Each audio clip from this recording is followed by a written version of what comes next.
Right, well, we've stalled about halfway through. Yeah, the water isn't coming in the doors yet, so that's good.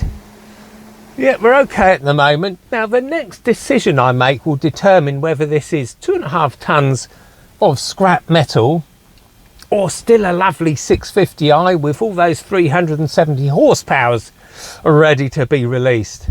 Let's make that decision together. Hello and welcome to Tim's BMW Repairs and Information, and you join me here today at Headley Mill in the middle of the Hampshire countryside. Now, Headley Mill has been a working flour mill for 3 centuries and it's still producing flour today. Unlike a lot of English flour mills, it has its own Ford behind it, and that's where we are today. Now, this isn't a nature programme, this is about surviving flood damage. And you must have seen all those Rufford Ford videos where people go ploughing into Rufford Ford, get about halfway through and then fizzle out. Well, in the 1970s, we used to go through here every weekday on the way to school. Well, at least my mum was driving us there.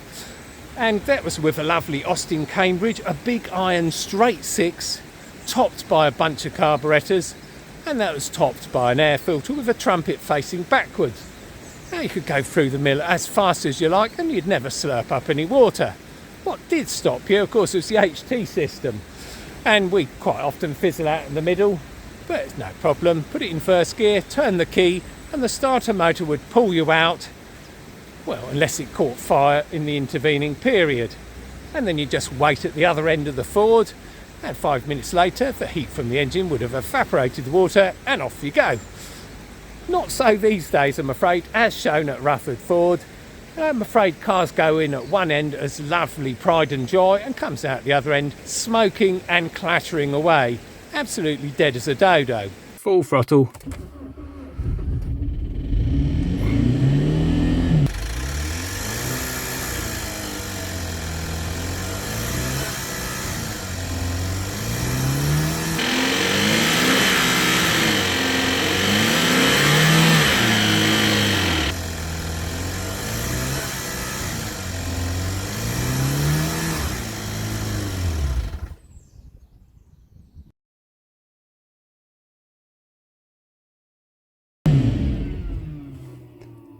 Yeah, that's dead as I get.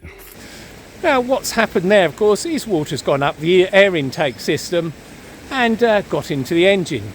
But the funny thing is, and the important thing is that in the middle of the Ford, when it stalls, it's still a working engine. So here we are. Here's my 8 Series. The air inlet grills are about 18 inches from the ground. Now, if I whiz into the Ford in my 8 Series and hit the water hits the inlet grill there and it goes straight in, fills up the air collector, and then the level of water will rise until it hits the air filter. At that point, the engine will stop because it's robbed of air. The water can't get through the air filter. Now, of course, all the water drains away and you think, oh, I could have a go at starting the engine. Not a good idea, because as you turn it over, you get a bit of air through the filter, and then a big lump of water comes through, fills up a cylinder, pops a hole in the top of the piston, and bends a conrod, and that's the end of that engine. So with your car stuck in the middle of the Ford, you have to make the right decision. So here we are sitting in the middle of the Ford and we need to make that decision. And my decision is I'm going to remove the key from the ignition and I'm going to put it in my pocket, and I'm not going to let anyone have it at all, including the RAC or AA man. And what I'm going to do is I'm going to call the AA man and say, I'm stuck in a Ford, can you pull me out? Don't try starting the engine, that will kill it. At least now you've got to this point, you've got a choice. You can remove your air filter housing, air filter, remove spark plugs and try and dry it out. But give the RAC or AA man your key, he's going to try and start it. They just can't stop themselves, I'm afraid, and that's going to kill your engine.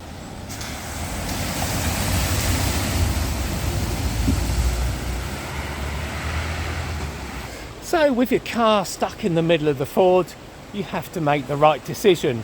And the right decision is look a pillock and get yourself towed out in your own time. Get the air filter out and throw it away. Get the plugs out, turn the engine over to eject any water that's in it, and pray that no damage was done when you hit the water.